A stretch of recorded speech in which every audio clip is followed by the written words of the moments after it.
Welcome to step 9 of our 10-step rental process, the owner goal discussion. For a quick recap, here's where we've been. We've previewed your property, done our research, and made sure that we're the right fit to work together. We've completed all the important paperwork, brought your property up to rentable condition standards, professionally marketed it, found and screened qualified applicants, signed a lease, thoroughly documented the property's cosmetic condition, moved your residents in, and spent almost the past year providing full-service property management.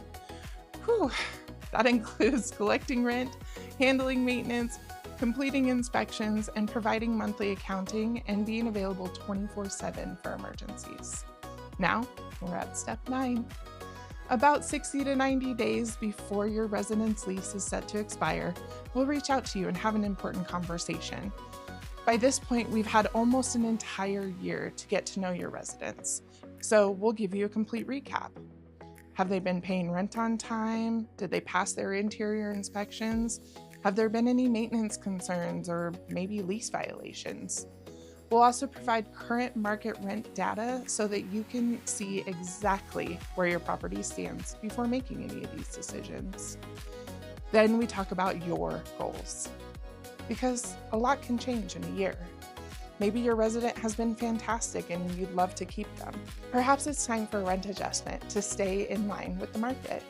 Or maybe life has changed and you might be ready to move into the property yourself because you've retired and actually want to enjoy the home that you've been investing in. Maybe you've decided it's the right time to sell, or maybe life has simply taken you in a different direction. Whatever the reason, we'll help you build a plan that supports your goals. This is your investment, and we want to make sure that the plan for the next year still aligns with those goals. Whether the decision comes from you or your resident, one thing that we like to remind investment property owners is that vacancy costs money. Every day a home sits empty is another day it isn't producing income. On top of that, turnover often comes with maintenance and repairs for normal wear and tear and other potential expenses that naturally occur between residents.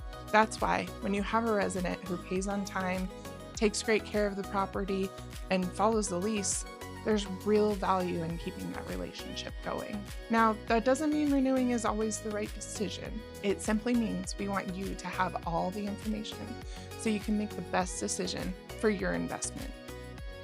Once you've decided how you'd like to move forward, we'll take it from there. We'll present the renewal offer to the resident, answer their questions, prepare the paperwork, and if they renew, we head right back in full-service property management for another successful lease term. If they decide to vacate or we have given them a non-renewal, that's where step 10 comes in, and we'll cover that in our next video.